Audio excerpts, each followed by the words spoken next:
Bonjour, on se retrouve pour mon bilan lecture du mois de juin qui, à mon avis, va être très court parce que au mois de juin, j'ai tourné pas mal de vidéos où je lisais en vlog, où je faisais des défis pour baisser ma pile à lire. Je vous remettrai tout ça. Il y a pas mal de mes lectures que je vous ai déjà présentées face caméra et vraiment de manière très détaillée, donc pas la peine de s'apesantir dans cette vidéo pour dire exactement les mêmes choses. J'ai lu 9 livres. Dans ces 9 livres, il y a un seul livre écrit par un homme, un livre et demi en vrai. Et dans ces livres, il y a 2 livres abandonnés, 2 essais et un livre de poésie. Donc c'est quand même un bilan très éclectique dans ce mois de juin. Mais j'ai pas fait quand même de si excellentes lectures. Ça a été très contrasté en termes de découverte, en termes de coup de cœur, de lecture plaisante, etc. Je suis bien contente d'avoir lu et d'avoir baissé ma pile à lire. Ça, c'était l'objectif du mois de juin, je vous le disais. Mais finalement, en termes de très bonne lecture, c'était un peu faible. Donc j'espère que je vais pouvoir continuer autant à lire en juillet et en août, mais plutôt en sorte de meilleures lectures ou des lectures qui me plaisent plus. J'ai commencé par lire Les Graciers de Kiran Miloud Hargrave. C'était le livre voyageur que Camelot Magicadou m'avait gentiment envoyé et qu'on est plusieurs à avoir lu. On est dans une Norvège en 1520 à peu près, et les hommes de ce petit village des confins nordiques partent en mer et meurent sans qu'on sache trop bien comment, dans une tempête en mer. Il y a donc que des femmes dans ce village-là, et ça c'était le résumé, c'était tout ce que j'en savais, et je pensais que ça allait être une lecture géniale, une dystopie féministe, dans le sens où on aurait un village que de femmes, et on verrait comment elles arrivent à survivre sans les hommes, comment elles arrivent à mettre en place une nouvelle organisation sociale, comment elles vont s'entraider, comment en fait on peut dépasser cette division genrée et sexuée des tâches. Et en fait, vous me voyez arriver, c'est pas du tout ce qui s'est passé, parce que dans ce village peuplé de femmes va arriver un prêtre et par la suite un homme d'État. Tous les deux sont chrétiens et en fait ils vont appliquer une domination religieuse sur ce village. Ça va être l'occasion en fait dans l'histoire d'entreapercevoir qui s'est réellement passé dans la réalité pour un petit village norvégien, à savoir une chasse aux sorcières. Et donc on a 2 camps qui se dessinent, le camp pro-religion et le camp avec plus des coutumes traditionnelles, une volonté de dépasser la division un peu genrée du travail. On s'en doute, mais c'est le camp des religieux qui va gagner avec des procès pour sorcellerie. Dans ce cadre-là, et à mon sens, c'est un des points positifs du récit. On va suivre une histoire entre, j'ai oublié un peu le nom des personnages, mais Marraine, il me semble, qui est une jeune femme qui a perdu son père, son grand frère et son fiancé en mer, et la femme du pasteur qui va arriver, donc Ursa, il me semble, et on va suivre leur début d'histoire, d'abord amicale, puis romantique, sans qu'elles ne comprennent vraiment ce qui leur arrive et la nature profonde de leurs sentiments. En fait, j'ai pas trop aimé la direction du récit. J'ai trouvé que ça manquait de rythme, c'était très lent à se mettre en place, très lent à ce qu'on arrive à cette idée de chasse aux sorcières, alors que c'était quand même le cœur du récit. Et du coup, dans le dernier tiers du livre, qui fait peut-être 400 pages, tout s'accélère pour que justement on ait la chasse aux sorcières, c'est les procès, la résolution, etc. Et j'ai trouvé qu'il y avait un vrai problème de rythme, que le bouquin était assez inégal. Les personnages n'étaient pas assez développés, on s'attachait pas aux personnages, à part aux 2 protagonistes qui vivaient cette histoire d'amour-là. J'ai trouvé que ça manquait de profondeur, que ça manquait de réelle réflexion féministe sur qu'est-ce que c'était que cette chasse aux sorcières, sur pourquoi elle s'était imposée, quel était le rôle de l'église dedans. Et aussi, ça aurait été important de le mettre en évidence, je pense, vu l'histoire du livre. Pourquoi ces femmes décident du coup de ne pas s'entraider? Pourquoi elles s'opposent? Pourquoi elles vont chercher à faussement accuser leurs voisines, leurs amis, leur famille dans cette chasse aux sorcières? Et j'ai trouvé que cette question-là, elles n'étaient pas assez bien amenées si elles étaient présentes dans le récit, et souvent elles l'étaient que de manière superficielle. Comme je l'ai dit, les 2 points que j'ai aimés, c'était une histoire, je vais dire lesbienne, entre les 2 protagonistes, et le fait que c'est inspiré d'une histoire vraie, et donc en savoir un peu plus sur cette chasse aux sorcières dans les pays nordiques. magnifique. Par la suite, j'ai lu le tome 6 de l'Assassin Royal de Robin Hobb qui clôture du coup le premier cycle de l'Assassin Royal. J'ai lu Les Sirènes de Malibu de Taylor Jenkins Reid et Sois jeune et tais-toi de Salomé Saké. Ces 3 livres m'ont énormément plu.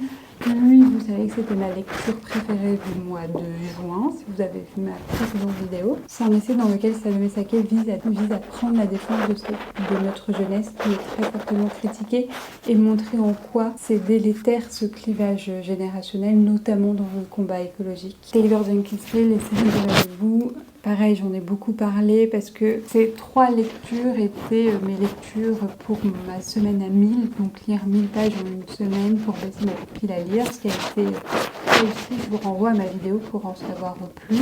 J'ai pas précisé, mais c'était 2 très bonnes lectures. Elle, ça a frôlé le coup de cœur, un réel bonheur de lire et d'enchaîner les pages comme ça. Mais j'ai vraiment aimé. Pour le moment, c'est mon préféré de cette autrice. Et le tome 6 qui clôture magistralement cette saga. Et de la même manière, dans ce vlog à 1000, je vous avais parlé de Celle qui parle au corbeau de Melissa Lukashenko que j'avais décidé d'abandonner parce que le style de l'autrice ne me plaisait absolument pas. J'étais pas du tout accrochée au personnage. Enfin, c'était le premier gros fail de ce début du mois et sûrement de ce début d'année. Par la suite, j'ai bien fait de me faire confiance et de suivre mes instincts. J'ai décidé de lire Skyward de Brandon Sanderson, donc ici c'est le tome 1 qui s'appelle Vers les étoiles. Et pareil, j'en ai fait tout un vlog dédié où je découvre ce monument de la littérature de science-fiction et de fantasy américaine. J'ai vraiment aimé. Pareil, ça frôle le coup de cœur et j'ai hâte de prendre le tome 2 avec moi pour ce mois de juillet. Encore une fois, je vous renvoie à cette fameuse vidéo pour un avis beaucoup plus détaillé. Et à la suite de ça, je savais plus trop quoi lire dans ma pile à lire et je me suis dit, allez, je vais en prendre un au hasard et j'ai pris Tableau noir de Jean-Paul Brigelli. Donc ce monsieur revient dans ce livre, c'est un professeur de lettres, un normalien et agrégé de lettres, revient sur les politiques éducatives mises en place sous les mandats de Sarkozy tout d'abord et puis de François Hollande, comprendre en quoi ces mesures étaient et sont toujours délétères pour l'éducation nationale en tant qu'institution publique. Et en fait, deuxième gros fait, je l'ai même pas marqué sur mon carnet de lecture, j'ai lu les 50 premières pages, à savoir l'intro et les 2 premiers chapitres, et j'ai détesté vraiment beaucoup. Parce que je suis absolument pas d'accord avec toutes les idées mentionnées dedans. Ça fait très vieille gauche, ou en tout cas pour moi ça manque de recul intersectionnel, ça manque de lecture avec la race, avec la classe, avec le genre. Ça manque un peu ça manque de sociologie de l'école, ça manque de travaux empiriques et ça rejoint mon deuxième point.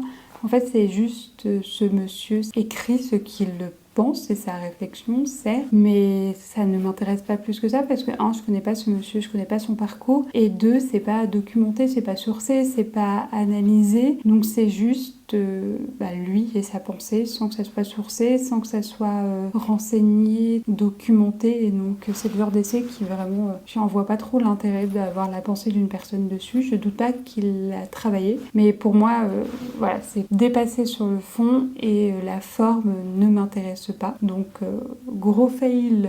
Gros fail, lui. Quand je vous disais que c'était un mois très contrasté en termes de lecture, on frôle à la fois et le coup de cœur et à la fois 2 abandons, c'est quand même énorme en un mois de lecture. Bref, donc je me suis dit après ça, qu'est-ce que je vais lire? Je vais essayer de pas avoir une nouvelle déception. Et j'ai lu La Princesse de Clèves de Madame de Lafayette, dans cette magnifique édition pour les premières. Bref, je sais pas trop quoi en dire parce que je pense que c'est le genre de livre qui nécessite un travail sur le fond pour bien se l'approprier et pour surtout bien le comprendre. Je suis ravie d'avoir lu Madame de Lafayette, ça reste quand même une des écrivaines françaises de cette période à être connue, reconnue et à avoir traversé les siècles, donc c'est déjà pas rien, surtout quand on était une femme, donc premièrement. Donc pour le matrimoine, c'était important pour moi de le lire. Deuxièmement, j'ai passé un très bon moment de lecture, je m'attendais pas à autant aimer. J'ai pas été si perdue que ça par le style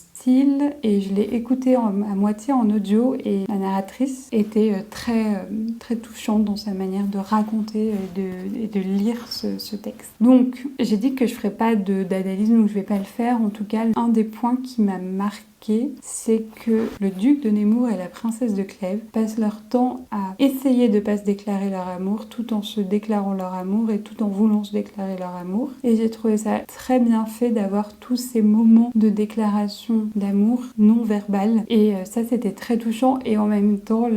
C'est vraiment un nid d'intrigues et de non-dits et de faux semblants qui complique les choses, bien évidemment, qui doit être assez fidèle, je pense, à la cour. Là, c'était Henri II, mais je pense à la cour même de Louis XIV, et qui complique vachement les relations sociales. Bref, j'ai bien aimé, sans plus, j'aurais aimé l'analyser et l'étudier plus en détail. Avant-dernier livre que j'ai lu ce mois-ci, c'est La Cité du Savoir de Nadia Coste, aux éditions Scrinéo. Il me semble que c'est un livre jeunesse ou young adulte, mais moi je le classe dans cette catégorie. Donc je vais essayer de pas lui reprocher le fait que ça soit destiné à un public jeune, parce qu'on peut pas reprocher quelque chose qui est intrinsèquement dans la définition du livre, mais je tiens juste à le dire que du coup les personnages sont quand même très jeunes, la narration s'adresse à un public jeune, les intrigues sont quand même vite résolues, il n'y a pas non plus d'analyse politique ou philosophique ou sociologique poussée, ce qui aurait pu l'être. Donc à la fois c'est normal, le livre s'adresse à ce genre de public, mais du coup en tant qu'adulte c'est un peu décevant. Mais le point de départ de ce livre est vraiment trop bien, et c'est ce qui m'a fait l'acheter, c'est qu'on est dans une Grèce un peu romantisée, dans un archipel plutôt grec romantisé, et certains maîtrisent le pouvoir des mots, donc en parlant d'une certaine manière, ils peuvent avoir un pouvoir, et donc ils dominent le reste de la population en exerçant les métiers les plus qualifiés. Donc on est dans une société très inégalitaire, très stratifiée en termes de classe sociale, et on va suivre deux enfants, Sophia qui rêve de maîtriser ce pouvoir des mots, et Théo, son meilleur ami, qui refuse catégoriquement d'apprendre à lire et à écrire de peur d'attraper la maladie qui s'appelle la dysaunia, qui est la maladie des personnes qui échouent, en tout cas initialement on le pense, à l'examen du pouvoir des mots, pour le faire très simple. Et donc ces deux jeunes enfants vont partir sur l'île principale de l'archipel, Sophia poursuivre ses cours, et Théo va intégrer la guilde des voleurs, et leur destin va être lié, relié, vont s'entrecroiser pour en fait au début découvrir les secrets de la cité, je vous révèle pas lesquels, et par la suite je dis faire triompher les forces du bien, c'est assez stéréotypé comme manière de le dire, mais c'est vraiment cette idée là qui est dans le livre. Donc j'ai vraiment bien aimé l'univers qui avait été créé, j'ai bien aimé le personnage de Théo, les points un peu moins positifs, hormis le côté assez jeunesse. J'ai moins aimé quelques stéréotypes de genre qu'il y avait dans les 2/3 du livre, qui après sont renversés certes, mais ils existent quand même dans les 2/3 du livre, à savoir le jeune homme, Théo en l'occurrence, qui va être dans l'action, qui va agir, qui va prendre les devants, et Sophia qui est quand même dans la passivité, qui attend, dans la naïveté, et Théo qui vient sauver Sophia à maintes reprises. Les choses s'inversent par la suite, mais c'est quand même dommage d'avoir encore quelques stéréotypes comme ça dans les livres notamment, si ce livre s'adresse à un public jeune. Globalement, c'était une très bonne lecture, je l'ai dévoré, je l'ai lu en même pas 48 heures, parce que un, ça se lit quand même très vite, et deux, parce que c'était captivant, j'avais envie de savoir la fin. Donc voilà, une bonne lecture dans son ensemble. Et dernier livre, et pas des moindres, parce que je sais pas du tout comment en parler en vrai, c'est ce recueil de poèmes, donc Lait et miel de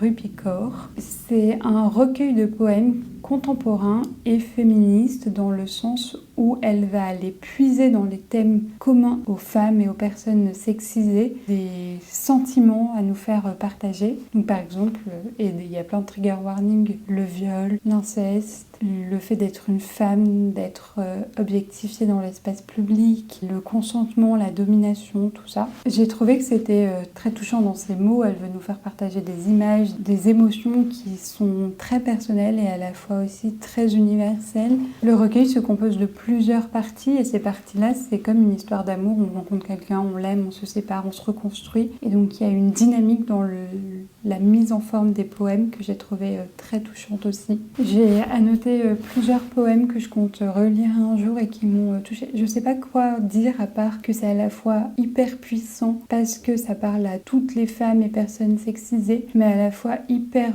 bouleversant parce que c'est très intime et que ça réveille en nous des émotions propres et ça fait écho à nos histoires personnelles. Et des fois c'est très simple, c'est très percutant dans les mots et c'est ça que j'ai aimé. C'est ce mélange de puissance et d'émotion. Ouais, je suis pas sûre de rendre justice à ce recueil de poèmes et je compte bien le relire. Et je vous en ai mis des extraits sur Instagram si vous voulez aller en lire quelques-uns. Et ainsi s'achève ce bilan lecture plus que mitigé et plus que contrasté de ce mois de juin, avec beaucoup de lectures, 2 abandons, 3 livres qui frôlent le coup de cœur, un coup de cœur. Donc voilà, c'était divers à la fois en thèmes abordés de genre, d'auteurs et d'autrices, d'univers. J'espère que cette vidéo vous aura plu. Vous aurez eu un bon mois de juin vous aussi en termes de lecture et je vous retrouve à très vite dans une prochaine vidéo. Bye bye!